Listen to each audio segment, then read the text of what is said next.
It has been more than 24 hours since the implementation of the enhanced community quarantine or lockdown.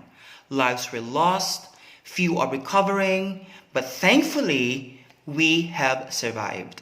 If you have watched the news lately, it seems that distress is reigning all over the Philippines. And not only that, the distress is sweeping across nations all over the world. This coronavirus pandemic can consume us until little by little we will become too small, smaller than the virus. Even if the virus is microscopic, the virus becomes visible each day and we become invisible. Why? Because we are consumed by the problem. So how can we know that we are slowly consumed? I have several things in mind.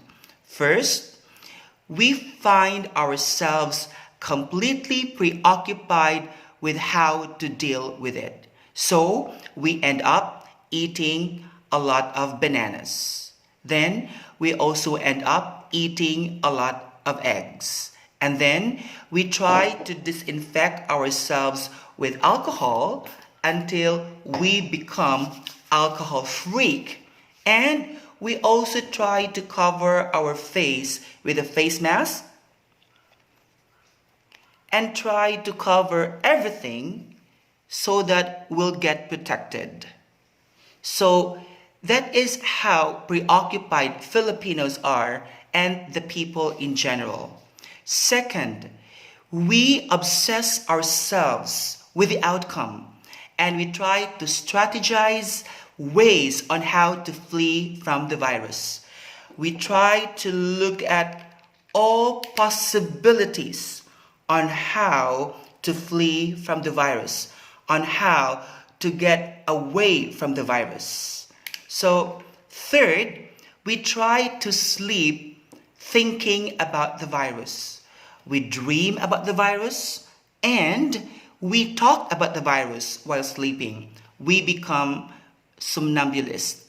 And fourth, when we wake up, we try to think about the virus again. And number five, we just cannot rest until the virus is gone. Then we begin to whine and grumble. But the good thing is, even if we whine and grumble, God still hears. In Psalm 55, verse 17, it is said, "Evening, morning, and noon, I cry out in distress, and He hears my voice."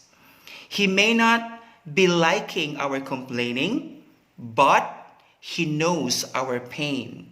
So even if we are whining, even if we are complaining, God is listening.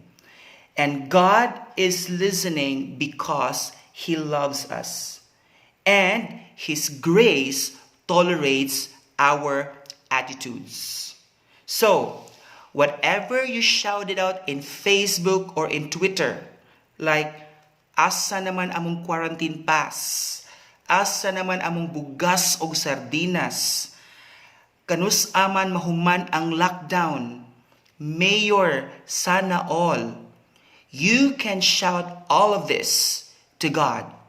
And remember that when we shout all of this to God, He listens. So watch and wait, because our distress is always God's concern.